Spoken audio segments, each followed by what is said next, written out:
Premier League returns in a few days, and Todd Boehly's broader plan for Chelsea will surprise you.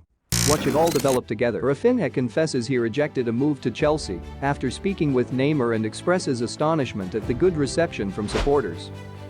Following the Mbappe decision to reject a move to Spanish giants Real Madrid earlier this year, LaLiga president Javier Tebas is cited as stating Mbappe stayed in a competition that is not competitive. Mirror Football discloses. Due to police concerns following Queen's death, Premier League teams fear additional postponements. He has an incredible mind, and anytime I speak with him, I learn a lot. Antony claims to having learned a lot from the Cristiano Ronaldo.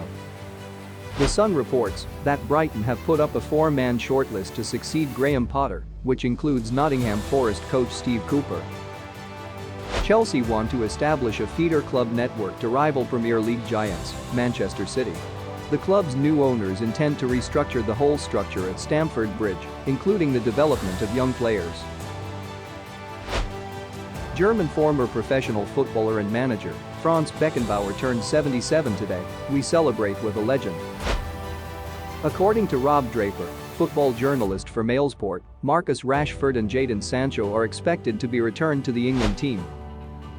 João Felix maintains he was not aware of any interest from Manchester United this summer, despite rumours that Atletico Madrid rejected a £110 million approach from the Premier League heavyweights, as per Daily Mail. Chelsea will continue with new manager Graham Potter, even if the team fails to finish in the top four. According to Sport Italia CEO Michel Cristiano, Brighton and Hove Albion have approached free agent Roberto De Zerbi about the vacant management position at the Amex Stadium. According to Karen King, a football journalist claimed, Arsenal's former vice-chairman David Dine has pushed the club to explore granting Arsene Wenger a job at the club. Traore has been used nearly entirely as a substitute this season, but the head coach has not ruled out starting the player in his final year of contract. According to Tribal Football, Paul Vegas understand Haaland has spoken up about his off-the-field connection with the squad, highlighting a unique affinity he is already establishing with one player in particular. Barcelona are still battling to convince Frenkie de Jong into accepting lower wages. Arsenal midfielder Emile Smith-Rowe has returned to training, which is a great boost for the Gunners.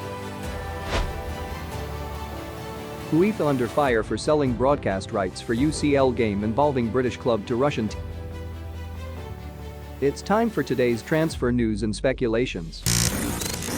According to Fabrizio Romano, Gavi is about to sign a new deal with Barcelona. After months of wrangling, negotiations are now progressing to the critical steps of getting it signed.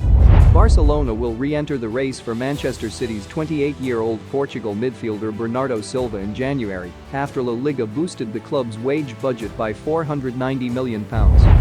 Mirror Football report, Brighton and Hove Albion are ready to discuss a new deal with Moises Caicedo, with Manchester United, Liverpool and Arsenal all showing interest in the 20-year-old Ecuador midfielder.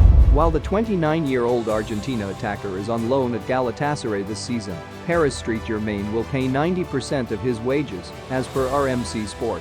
According to News, Wolfsburg and Denmark striker Jonas Wind, 23, believes a move to Arsenal would be a dream move for him. Carlo Ancelotti might be poised for a new contract at Real Madrid, with the club thought to be pleased with his influence and eager for him to stay at the Bernabeu. Spanish news outlet Marca report. West Ham will pay £12 million in January to recruit Sheffield United and Ireland defender John Egan. And now, the big news of the day. The game between Barcelona and Cadiz was abruptly halted after a supporter had a heart attack. Barcelona and Cadiz players are forced to leave the field with the game halted due to a medical issue in the bleachers. Jerimas Ledesma of Cadiz had hurried into the stands with medical supplies. The fan ultimately regained consciousness, was stabilized, and was brought away in an ambulance. Ansu Fati dedicated his goal to the fan in the audience who was taken to the hospital. Despite being halted, Cadiz lost against Barcelona 4-0 at the end of full time. Goals by De Jong, Lewandowski, Ansu Fati, and Dembele secure the victory. The English Football League season is slated to resume on Tuesday. Individual fixture conditions will be considered on a case-by-case basis in accordance with standard processes. Some matches have resourcing difficulties, notably in terms of policing, that will need to be considered and handled on a fixture-by-fixture basis in the coming months. However, the funeral for Queen Elizabeth II will be held at Westminster Abbey on Monday, September 19th, at 11 a.m. Thanks for joining us today. We valued you sharing your time with us. Kindly drop a comments in regards to any update from our news. We appreciate your subscription. Please subscribe, like and don't forget to share.